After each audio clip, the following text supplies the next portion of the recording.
So for most people, one of the most interesting aspects of a past life regression lies in the stories that we're creating from this experience.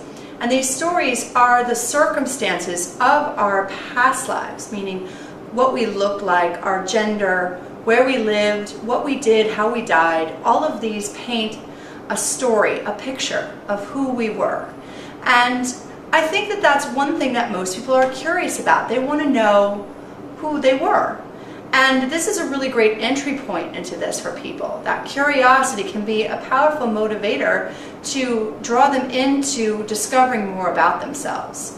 So one of the things that I work with people on is how these stories live within us, and that it isn't necessarily about the circumstances of how we lived and the circumstances of our birth in our past lives as well as in this one, but more how we continually inform these stories. So something from your past life that may have happened, a story perhaps, a way you died, a love that you lost, something that you failed to do.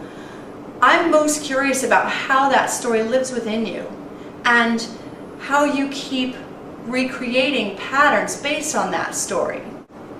I think that past life regression as a process has been around long enough now. There have been a couple of generations ahead of me who have done this work. I think it's been around long enough now that it's time to stop looking at the specifics of each life.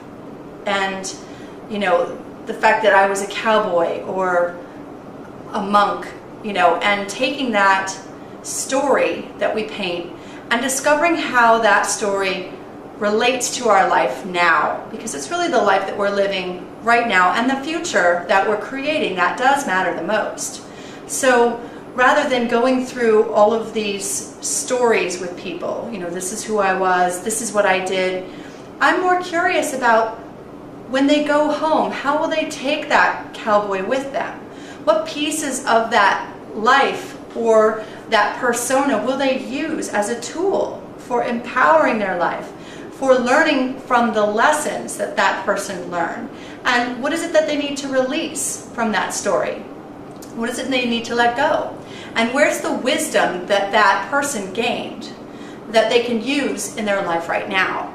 So it's really less of the what and more of the so what I think that we need to start stepping into with this work. It's really not who we were, but who we're becoming that matters. And so eventually the goal becomes, with doing this work over time, to learn to become more than our story, to learn to be more than these bodies and circumstances and even the lessons, to not be tied down by what we think we are, by the circumstances of our life, and to become more than that, to just be, to just exist. When people ask me who I am, it becomes a complicated question. I am cumulative of all of my experiences in my past life, but I've been able to make that leap and even beyond. I'm none of those. I'm all of them and I'm none. And that's the eventual leap that we want to make, where we just understand that we are and that we see that in others as well. And to get past the story, let the story be something that we learn from. Let it be something we grow from. But we don't need to be our story. So the point is for this work over time is to become more than our story.